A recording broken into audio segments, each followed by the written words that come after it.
CQ South Pacific, 9 Alpha Tango 791. 9 Alpha Tango 791, Gulf Islands, North Pacific.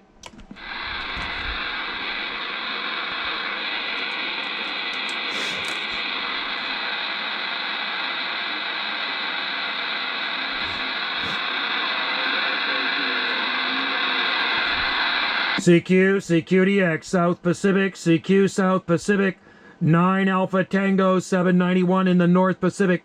595 Joe. Yeah, QSY.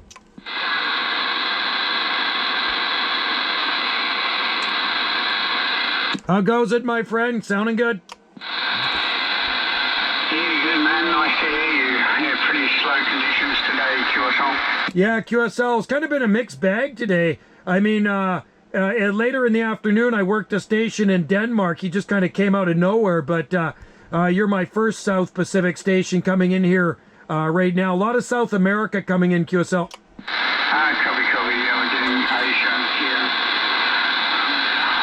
There was some bits and pieces early this morning, Joe, but yeah, and then it just died in the butt. So anyway, that's license one. So I just throw a call or two out every time I come past the room, mate. Hey, right on. Well, I figured I'd call out for South Pacific. I had my beam pointed south to South America, and I turned it your way, and you're the first one coming in there, Q5 as usual. How's everything going down there today? You having a good morning?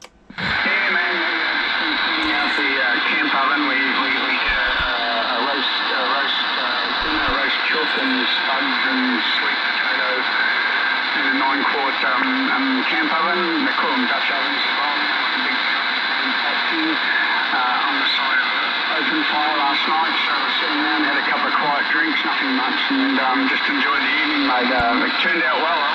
That sounds like fun to me. My kind of night there. That sounds yummy. Wendy's doing a chicken right now. We got a free-range chicken in the oven, and she decided to stuff it. She likes to make her own stuffing, so she's got that chicken stuffed and in the oven right now. I'm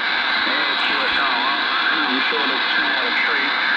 We've got plenty of leftovers. We had some last night, and it's always good with these roasts and that. You got plenty of leftovers for another 3 meals or something like that. Oh, yeah, that's the way to do it. Chicken sandwiches, chicken soup, too. You know what I do? Once there's a bit of that carcass left and most of the meat is off, I boil down that carcass, and then I make some chicken soup. That's right, man. Using it all up. Get every little bit of goodie out of it, huh? I do. I use it all up. I boil that carcass, take all the meat off of it, and then I throw all the vegetables and stuff there, make a really good chicken soup, even throw a bit of rice in there. And then the rest of the carcass, what's left of it, I give to the ravens. I take it out back, and I give it to the big birds, and they come down and eat it. Good stuff. Yeah, very good. Yeah, okay, so you've been outside doing a bit of work in the yard as well, Joel? Yeah, I was out a little bit today, but we got some liquid sunshine coming down right now. A little bit of rain coming down. Definitely feeling like fall this far north. Not very warm out there, about 13 degrees Celsius. And I'm sure where you are, it's probably up into the 20s there, QSL. Yeah, she's going to be up around high 20s today, which is not too bad because it was hotter a few days ago. Last night didn't get very cool, though. It was quite warm all night, around 17 degrees all night, mate. Oh, man, that's nice, man. I love it. So, yeah, you're well into spring now, and it's even going to get hotter for you once summer hits.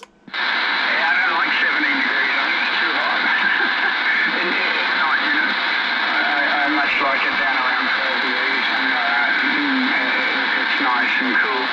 But anyway, it's only going to get worse, so we're grateful for what we've got. Joe, actually we started the camp oven about mid-afternoon because we knew some storms were coming in, so we wanted to get it all cooked up before the storm cells hit. And they did come in, but didn't produce much rain, just a lot of noise in the sky and lightning and that, but not much. Anyway, we got all the cooking done. We started at about 2:30, and we used our heads for once, and it's not panicking when the weather comes in.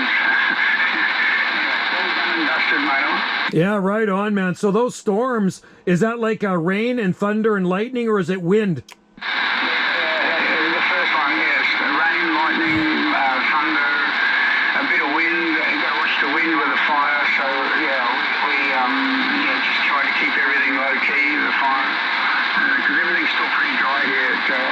Yeah, as long as that lightning doesn't start any brush fires down there. Now it's the rainy season, the start of the rainy season here. We don't have to worry about that, but you know as well as I do, the summer months are really scary, and it does get pretty dry here. And unfortunately, most of the fires that are caused around here are usually human caused there, QSL. Yeah. Well, I didn't want to be the cause of any fire around here, so didn't really, we didn't need to build the fire up too much because it's so warm anyway. In the mid to late afternoon, cooking out there in a bit of sun. Just need a minimal fire with crappy wood. Don't even need hot wood. And it cooked up fine, mate. That's the way to do it, man. That's the best way to cook it on a fire. I love it, man.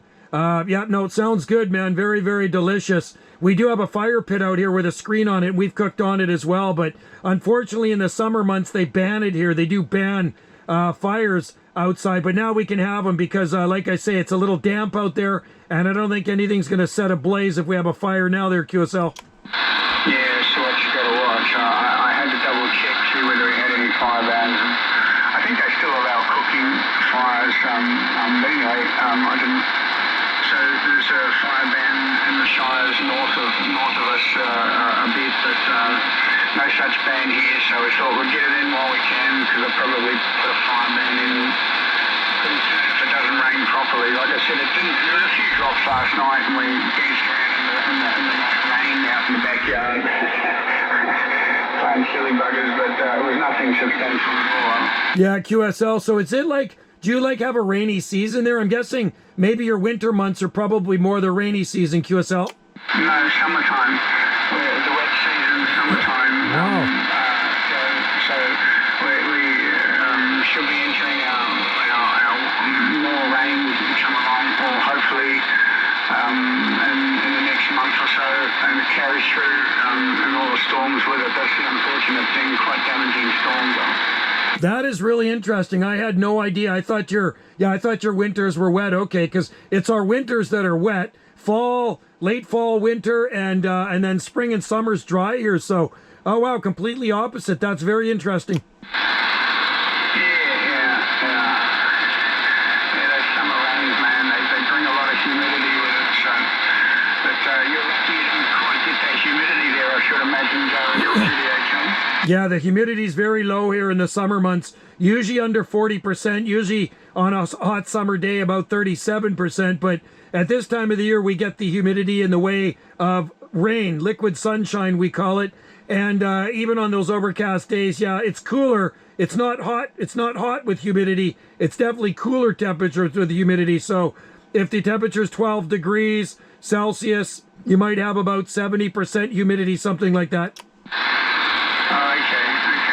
And what's so now is your growing season with all your stuff around the yard, over? Yeah, I tell you what, man, this is the time the plants are just growing like crazy. They're soaking up the rain. I was walking around the garden today, and whenever we lose plants, it's usually in the summer month from lack of irrigation. You miss a few things, and I was looking at one tree in our garden. It's like, oh man, I just didn't water enough, and half of it's kind of crispy brown. But now, this is the time where plants start to perk up. There's a lot of things coming into bloom here now, so they're happy to get that rain. You can never water as good as the rain does there, QSL.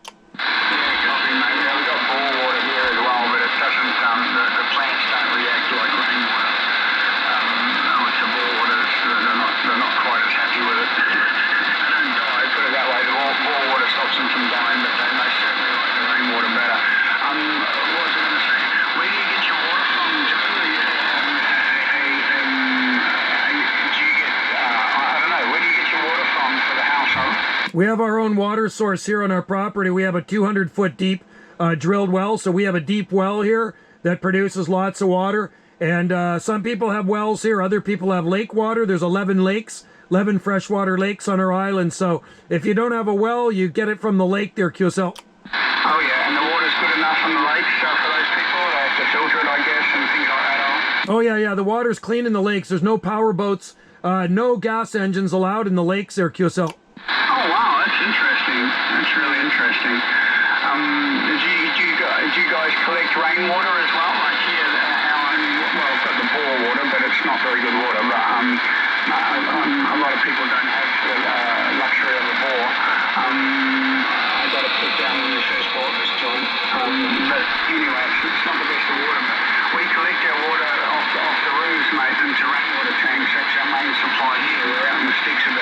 That's smart, you know, and a lot of people actually do that here too. We're definitely out in the boonies here, I'll tell you that. We are out in the sticks, and there's a guy behind me. And I remember when he was building his place, I was talking to him, and I says, you know, you're up on a ridge there, maybe drilling, you might not get the best water supply. Why don't you collect rainwater?